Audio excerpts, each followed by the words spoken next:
Very warm welcome at I'm Shakil 5858. I am Ahmed Budnam. Following news have been reported by European, Asian, African, Australian channels and AP, AFP and Reuters news agencies. Now please watch the headlines.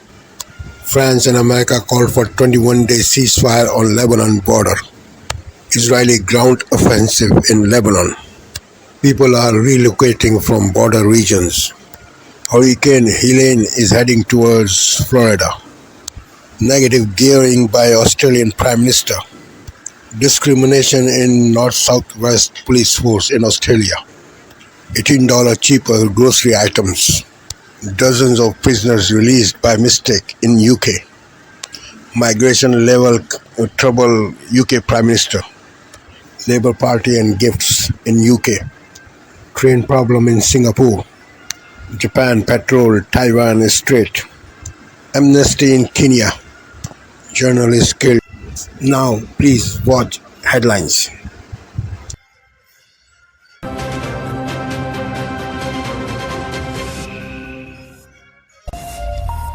Hello, you're tuned in to Daybreak on France 24. I'm Karis Garland. Thanks for joining us. Here's a look at our headlines this hour. As the death toll from Israeli strikes in Lebanon surpasses 620, French and American leaders press for an immediate 21-day ceasefire. After striking a defiant tone in his speech at the UN General Assembly, Ukrainian President Volodymyr Zelensky will visit the White House this Thursday, where he'll present his so-called victory plan to Joe Biden. And thousands of residents have evacuated towns along the shoreline of the U.S. state of Florida. That's as Hurricane Helene approaches the U.S. Gulf Coast, bringing with it potentially catastrophic storm surge. Also coming up, on September 26, 2014, dozens of students from a teachers' college in southern Mexico disappeared. 10 years on, their families are still waiting for the truth. We'll take a look into an episode of our Revisited program.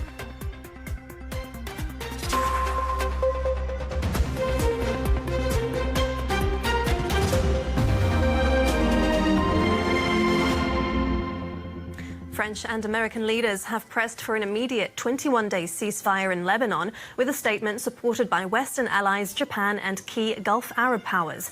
More than 70 people were killed in Israeli airstrikes in Lebanon Wednesday, bringing the total death toll to over 620 since the start of the week. A U.S. official said President Joe Biden had been focused on the possibility of a ceasefire, quote, in almost every conversation he had with world leaders at the UN General Assembly this week. French Foreign Minister Jean-Noël Barrot also said important progress had been made. Let's take a listen. War is not inevitable. A diplomatic solution is indeed possible. In recent days, we've worked with our American partners on a temporary ceasefire platform of 21 days to allow for negotiations. This platform will be made public very soon, and we are counting on both parties to accept it without delay in order to protect civilian populations and allow for diplomatic negotiations to begin. The mounting alarm comes as Israel's army chief told troops to prepare for a potential ground invasion into Lebanon, despite the military in recent days saying it had no immediate plans for such an operation. Herzi Halevi was visiting a tank brigade and said Israel's airstrikes were preparing the ground for soldiers' possible entry. His comments came as Israel said it would activate 2 reserve brigades for missions in the north, another sign of tougher action.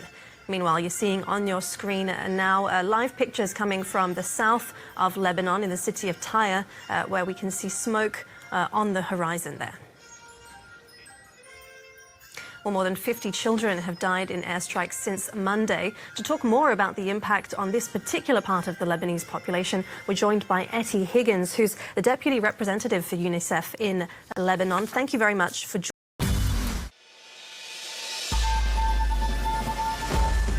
Today, Australia, the United States and other allies call for an immediate ceasefire along the Israel-Lebanon.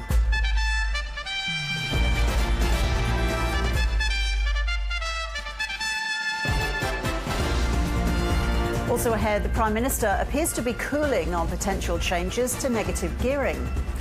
The New South Wales Premier responds to toxic culture claims, promising to stamp out bad behaviour in the state's police force.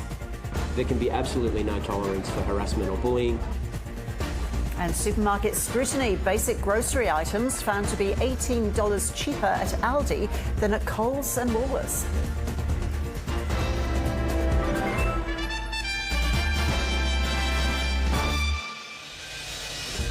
Hello and welcome to ABC News. I'm Ros Childs. The US, Australia and other allies have called for an immediate 21-day ceasefire across...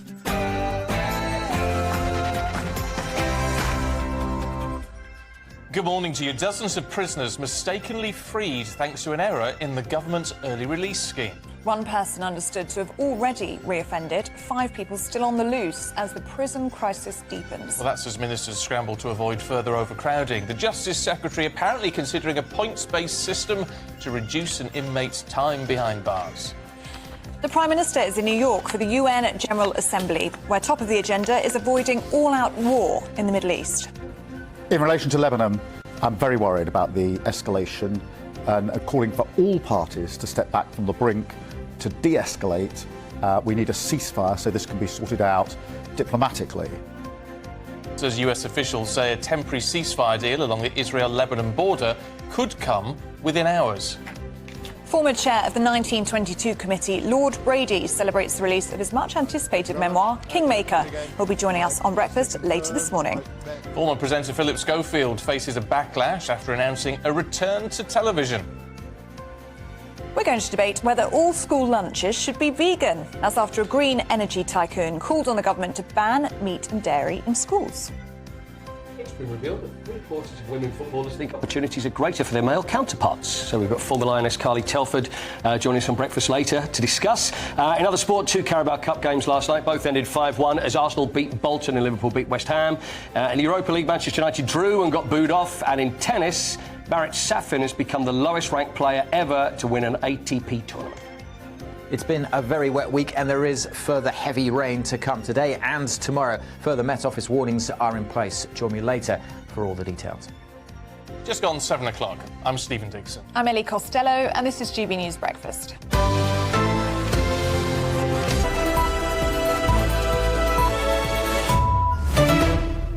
This is DW News coming to you live from Berlin. Desperate calls for a ceasefire on the Israel-Lebanon border. The United States, the European Union and several Arab nations push for a 21-day halt to fighting as Israel and Hezbollah continue to exchange deadly missile strikes. Meanwhile, Israel's army chief tells troops to prepare for a ground assault.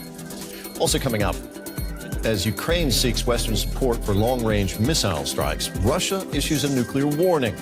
Vladimir Putin says he'll consider using his arsenal in response to Western weapons being used to attack Russia.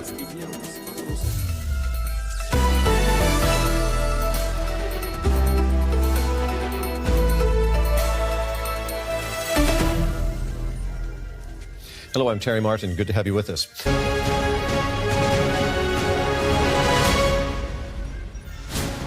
Morning, everybody. 7 o'clock coming up on today's programme for you. The UN warns that hell is breaking loose in Lebanon, calls for an immediate ceasefire as Israel prepares to invade. Plus, in politics here, the row over donations that won't go away. Now, Sir Keir Starmer's accused of pretending that Lord Ali's luxury penthouse was his own home during a COVID Christmas message. And 8 pharmacies closing every week. We'll hear a warning that some areas are being left as pharmacy deserts. It's Thursday, the 26th of September. The United States, the UK and the EU issue a joint statement calling for an immediate 21-day ceasefire across the border between Israel and Lebanon. Neither side has officially responded to this proposal, but Israel's Prime Minister Benjamin Netanyahu has left here to fly to New York to speak at the General Assembly. US officials say there could be a response within hours. Also had the sentencing of 2 12-year-old girls found guilty of murder in a random attack with a machete in Wolverhampton begins this morning. Bragging about an abduction, the haunting claims about the prime suspect in Madeleine McCann's disappearance. Keir Starmer tells Sky News he took free accommodation from a Labour donor to protect his family. And meet the laughing elephant seal. We'll show you some of the best images from this year's Comedy Wildlife Photography Awards.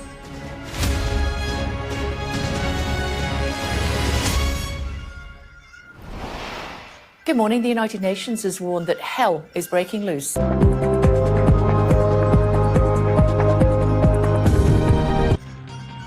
The US and allies call for a 21-day truce along the Lebanon-Israel border to allow for talks aimed at averting a wider regional war.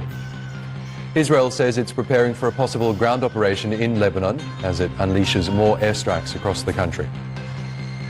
Hello and welcome to TRT World, live from Istanbul. I'm Oscar Sobakti. Also ahead on the program, more bombs rain down on Gaza. Several Palestinians are killed in new attacks across the enclave. And the US announces a new military aid package for Ukraine worth $375 million after Volodymyr Zelensky pleads for more support at the UN.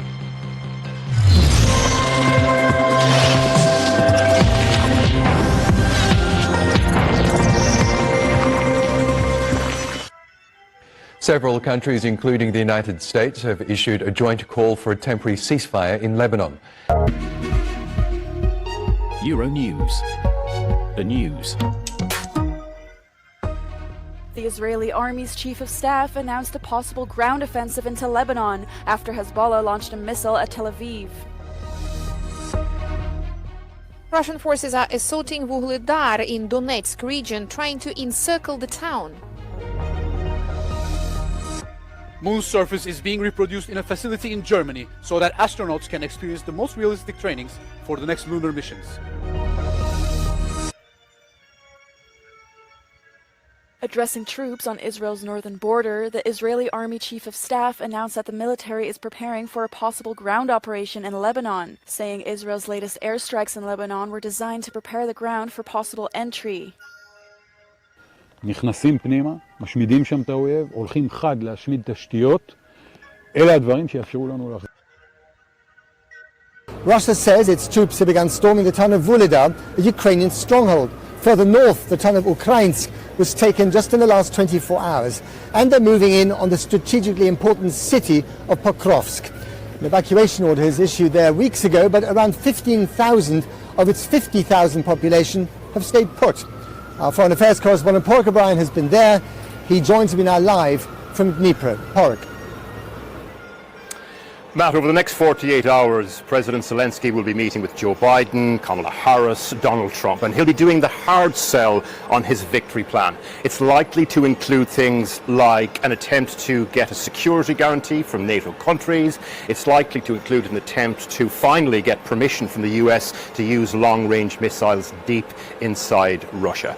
The point of all of that is that Zelensky believes that he not necessarily can win this war, but that he can make sure Vladimir Putin does not. He believes that with the right sort of support from the West over a long enough period of time, he can force Putin to want to stop this war and thus end up at the negotiating table. Proving those sorts of wins has been very... This is Asia Now. Good afternoon. It's 2 p.m. in Singapore and Hong Kong, 11:30 in New Delhi and 1 o'clock in Jakarta. I'm Ilakia Silveraji. Headlines this hour. Well, a second day of disruption for Singapore's east-west train line. Operator SMRT deploys frequent bridging buses to support passengers affected by the major delays. A Japanese warship sailed through the Taiwan Strait for the first time. The destroyer Sazanami's passage coming a week after a Chinese aircraft carrier sailed between two Japanese islands near Taiwan. China pledges to step up measures to boost its economy during a rare Politburo meeting to save its private sector and stabilize the real estate market.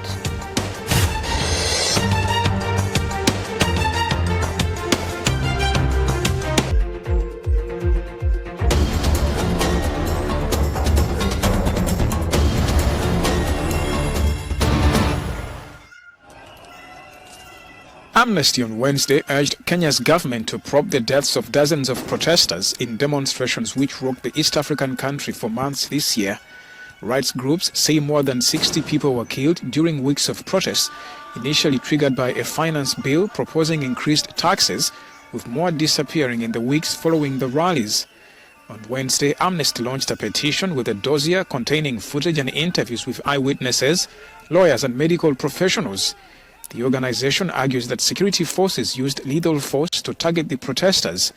Amnesty mothers gathered in Nairobi to demand justice for their children killed or who disappeared during the protests. Journalists in the Sahel region are facing increased security risks. Reporters Without Borders, RSF, alerted Tuesday At least 2 community radio journalists were killed and 2 kidnapped by armed groups in Mali and Chad since November last year. In a statement, the Media Freedom Group and 547 local radio stations from 16 West African countries notably called for the protection of the right to information. Their appeal to the authorities also included a call to fight impunity. Local journalists in the Sahel are most often the only information professionals who have access to these territories. Since the creation of community radio stations in the region in the 1990s, they have played a crucial role in the media landscape, according to RSF. In addition to security threats from terror groups, there have been accusations of a crackdown on political dissidents and journalists in states ruled by military leaders. In a speech at the United Nations, Iran's president accused Israel of seeking a wider war in the Middle East, calling on the international community to bring an end to what he termed as Israel's barbarism in Gaza and Lebanon. Since the war on Gaza began. A Turkish plane carrying 30 tons of medical aid arrived at Beirut's airport on Wednesday. Israel's massive bombardment on Monday and Tuesday across several areas of southern Lebanon killed at least 560 people and forced thousands to flee. Lebanon's Health Minister Faraz Abiad was present at the airport to receive the Turkish aid. Today we're at the airport receiving a military plane coming to Lebanon with assistance from Turkey and the Turkish people to deliver a very important message to the Lebanese people. The first message is one of solidarity. It tells the Lebanese people, you are not alone. We stand with you, offering full support for the resilience of this nation in the face of the brutal aggression it is enduring, which has resulted in a large number of martyrs and the injured. Lebanon's health minister will hold a press conference to address solutions for displaced people. Several NGOs have launched campaigns to collect essential supplies, including food and water, for those in Lebanon who have been forced to flee their homes.